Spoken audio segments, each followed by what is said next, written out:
Welcome back to TacNTrack. Today we are talking about the PW87 12 gauge shotgun.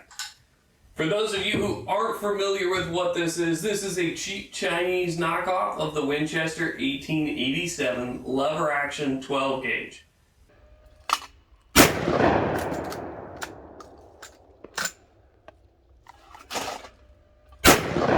Hit.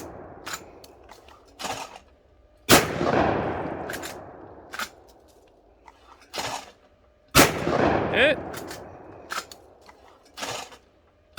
Hit. Hit. Okay, so the 87 has a significantly higher capacity than the 97. Yes, it does. Which one would you pick? 97. Yeah, 10 years makes a big difference. Yeah, no, I can't believe it kept feeding, but this is goofy, hideous, ugly, uncomfortable, notchy, kind of cool, but only because it's crap. Let's talk a little bit more about what's good and what's bad in this gun. So we always have 5 categories here on TacNTrack. The first one is value. So when we're talking about value with the PW87, they're fairly cheap. Your upfront buy-in in one of these is going to be somewhere in the $200 to $275 range to find one of these. So not expensive at all. They do actually do, besides this side of the receiver that's just absolutely covered in markings, they do a pretty good job of making a good looking shotgun. This makes a great wall hanger. It just looks good. It's got the iconic look and feel to it. But it's a range toy, and that's really all this shotgun is. So if you're looking for a good value in a shotgun as a shooter, this probably isn't a good option for you. We've got a review coming up on the JM Pro. There are several good value shotguns out there. This is not one of them. However, a real Winchester 1887 will set you back thousands. A good Winchester 1887 clone, you can find those for $1,200 plus. So if you're looking for something to hang on your wall, it's a great value.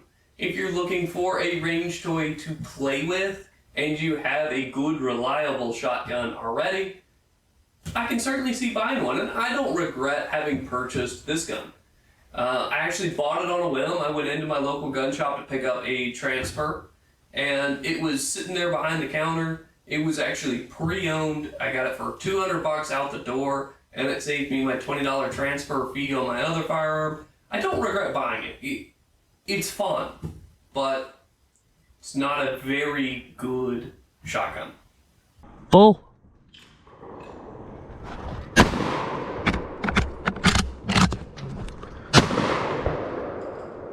Now, one of the other categories we always talk about is reliability, and this is something that we really need to talk about with the PW87. This gun is anything but reliable. It has feed problems, extraction problems. It's just not reliable. And a lot of the reasons for that is it's poor manufacturing. All these mechanisms in here are quite complicated and complex, and they are poorly machined. So the combination of a complex action and being poorly machined leads to significant reliability problems. This is not something that you would ever want to trust your life with. One thing I have found that does help with reliability on this gun is you need to use an extreme amount of oil to have a chance of it running. I mean, it needs to be near dripping wet, which is something we typically don't want. But in this particular case, that is the best way to get this guy to function somewhat reliably. The other thing is you really need to work this lever. So I'm going to let this hammer go forward here. you need to take it all the way to the end, and you need to do so with some force in order to get the round to extract, and then to be sure you get good load out of the gate, you really need to come back with it heavy. So this is not a good gun to hand to a first-time shooter because you really need to work that action hard.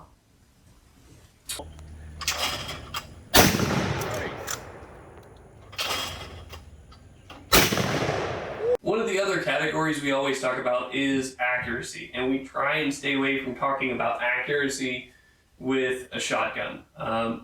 We can't avoid talking about it with this guy. So I shot this recently in a charity shoot at Sellwood Farms for ALS. I shot the Mossberg JM Pro and this guy. Whenever I had a comfortable enough lead, I'd pull out this guy and shoot it because it's fun, right? It's enjoyable to shoot this thing. And I was able to get some hits, but the trigger on this guy is quite hard, it's quite stiff, it has no take up, and it has a very unpredictable wall and break. The trigger is pretty bad. Now, 12 gauges are, you know, accuracy is always kind of one of those things that is, how do you quantify it with a 12 gauge? But I'll go ahead and tell you, the trigger is going to lead this guy to having a tendency to be jerked and just not actually being able to predict and place that shot well, which makes it really hard to use with a moving target. It does have a front bead sight, and the receiver's notched back here for that bead sight. The sighting system's fine. Maybe not my favorite, but it's fine. We also always like to talk about fun factor, and that is actually one of the points where the PW87 truly excels. Is it's a lot of fun to take to the range. It's not a fun gun to shoot all day, but it's fun to take out, get a few rounds. So we recently shot a charity shoot, Modern Sporting Clay charity shoot. I shot the JM Pro and this guy. When I had a lead, I'd pull this guy out and shoot it because it was fun, it's novel, it's enjoyable. But I would quickly lose any lead that I had in the shoot and would have to go back to my JM Pro to pick my lead back up because this guy's slow on the second shot. It is unreliable. I had a few problems in that shoot of it not feeding that second round, of it not extracting, you know. But it is a lot of fun, and this is an awesome opportunity to be able to own an 1887 that's not going to set you back a ton of money. But like I said, if you're looking for something reliable, why not try an 1897?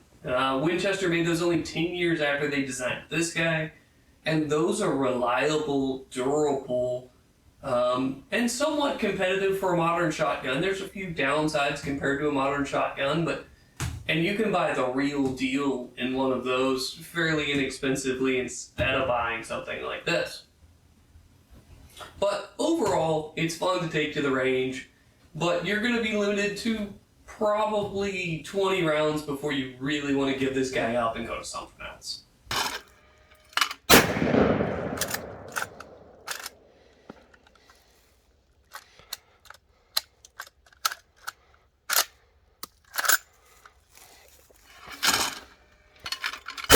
So when we're talking about ease of use with the PW87, I guess the best answer to that question is no.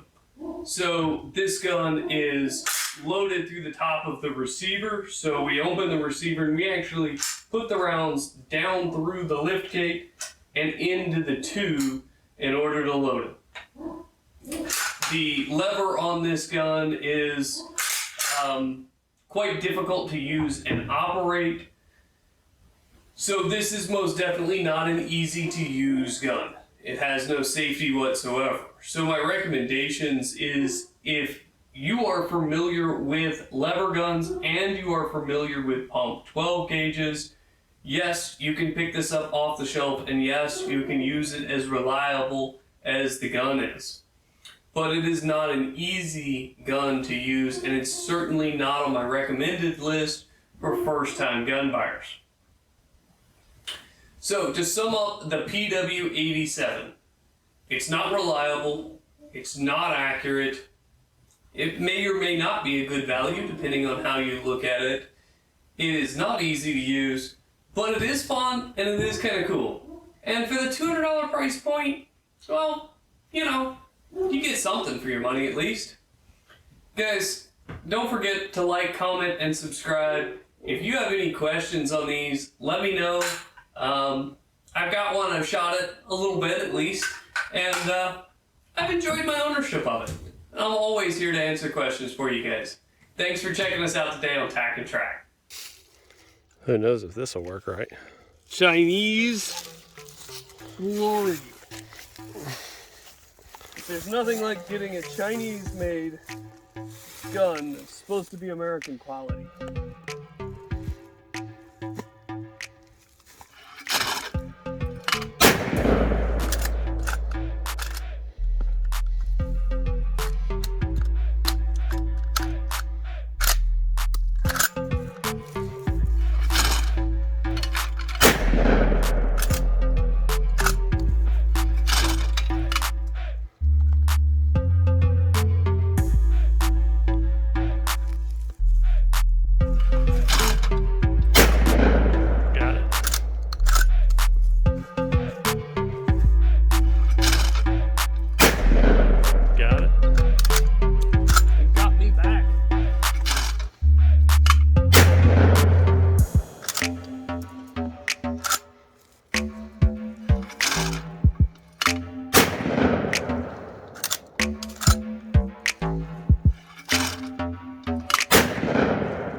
Shoulder. Thoughts on that gun? For one, they're really cheap. For the price point, as long as you acknowledge that it is a cheap piece of Chinese garbage, it's a really cool, fun gun to have in your collection. Don't trust your life with it. Don't count on winning any competitions with it. But it is cool to be able to have something close to a true historical